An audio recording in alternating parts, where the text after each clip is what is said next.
Hello guys, you are probably familiar if you've been here for a while with Sir Fig, my Pacman frog. Today I'm going to be talking about the things that you need for a basic Pacman frog setup. Let's get right into it. First, enclosure.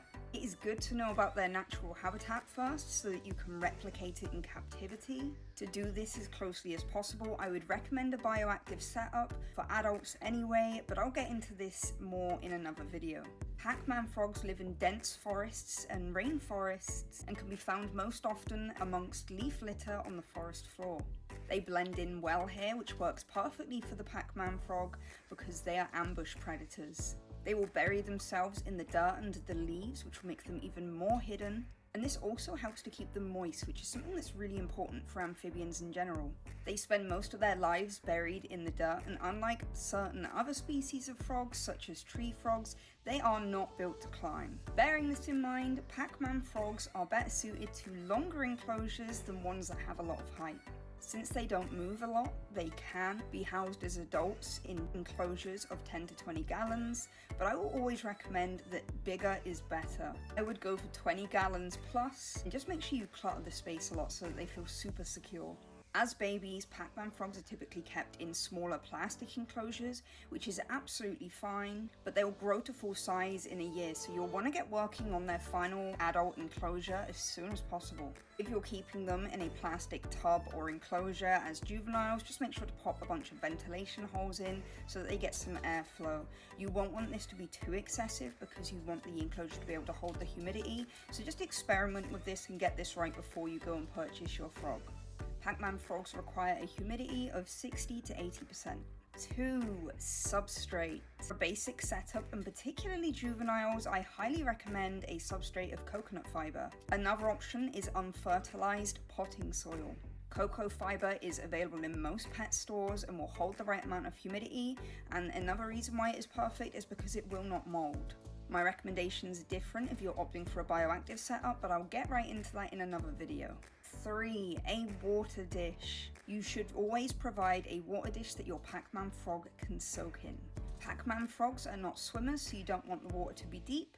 You want the water line when they are sat in the dish to be just below their nostrils and no higher.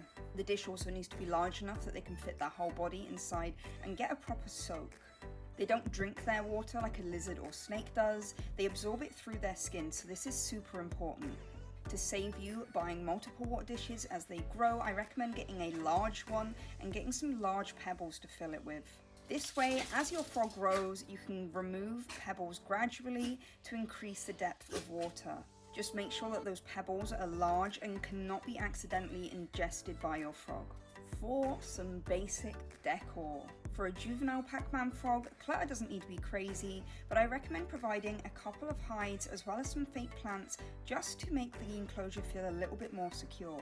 Cluttering plants around the water dish will help make them feel more safe in using their water dish, and if you can throw in some leaf litter too, this will better mimic their natural habitat. In a non-bioactive enclosure, you will need to replace the substrate every 2 weeks, so just bear this in mind when you're putting it together. You'll also need to do a daily water change, so make sure that the water dish is easily removable. 5. Speaking of their water, something that you'll need for your Pacman frog is a water conditioner. I personally use and recommend this ReptiSafe. It removes all of the nasty things from your tap water that could cause harm to your frog. Don't use water directly from the tap without treating it first, as this could unalive your new pet. 6. Tongs. Pacman frogs have incredibly sharp teeth, and so you will need some tongs for feeding them. Preferably bamboo tongs, as they won't damage their mouths and they are easy to clean and keep sterile. 7. Supplements. You will need some supplements to dust your feeders with as well, but I'm going to go deeper into this in another video. 8. A misting bottle. It is always handy to have a misting bottle so that you can mist the substrate as needed just to keep the humidity levels high enough. 9. Their heating equipment. For a juvenile in a smaller enclosure, I recommend a heat mat to keep your frog warm. Make sure you buy a thermostat to plug the mat into as well, as this will turn off the heat mat when it reaches the right temperature, preventing your frog from overheating. Your frog is likely to burrow if they are feeling hot and need to cool down, so it is important that you pop the mat on the side of the enclosure rather than underneath. For an adult frog, I personally recommend a ceramic bowl with a cage and pulse proportionate thermostat to keep your frog at the right temps. These can easily be mounted inside the enclosure, and by putting it to one side of the enclosure, you give the option to your frog to regulate their own temperature. If your frog isn't going into a larger enclosure like Fig, however, it might still be best for you to use a heat mat. Just make sure that you also have a thermometer and hydrometer so that you can monitor the temperature and humidity. Lastly, at number 10 is their lighting. It is important that you provide your frog with a 12-hour day and night cycle, and there are a couple of ways that you can do this. If you have your frog in a smaller setup and one that isn't exposed to much natural light, you can opt for a simple LED light for your frog. It doesn't need to be complex, it just needs to emulate daylight and create a day-night cycle for them.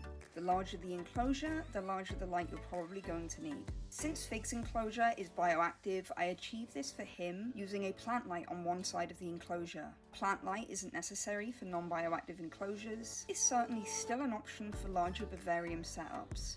For Fig's enclosure, I use Arcadia's Jungle Dawn plant light, but for non-bioactive enclosures, you can certainly opt for less expensive and less bright options. A bonus thing that I just want to quickly cover is UVB. Pacman frogs may not need UVB, however plenty of recent studies show that most reptiles and amphibians benefit from it. Just make sure that you're providing the right amount of UVB for the size of your enclosure and the distance from the bulb to your frog. Arcadia's website has a great resource that you can use to help you figure this out for your setup. At this moment in time, Fig doesn't have any UVB in his enclosure, so I can't recommend a specific bulb. If, like Fig, the frog that you're planning to get is albino, you will want to be more cautious about providing UVB. Species with albinism are generally at a greater risk of danger from UV since their skin is more sensitive. I would love to provide some UVB for Fig, however I won't be doing this until it's something I know I can provide for him 100% safely. I can't believe I forgot to mention gloves, guys. Don't forget to pick up some of these for your Pacman frogs since they do absorb everything through their skin. If you are picking up a Pacman frog in the near future, I hope this video has helped and I look forward to adding more to this series. I have plans to make videos on making your setup bioactive, diet and supplements, behavior and health issues. But if you have any further suggestions, comment them down below. But most importantly, I hope you enjoy your new froggy friend. Thank you for watching.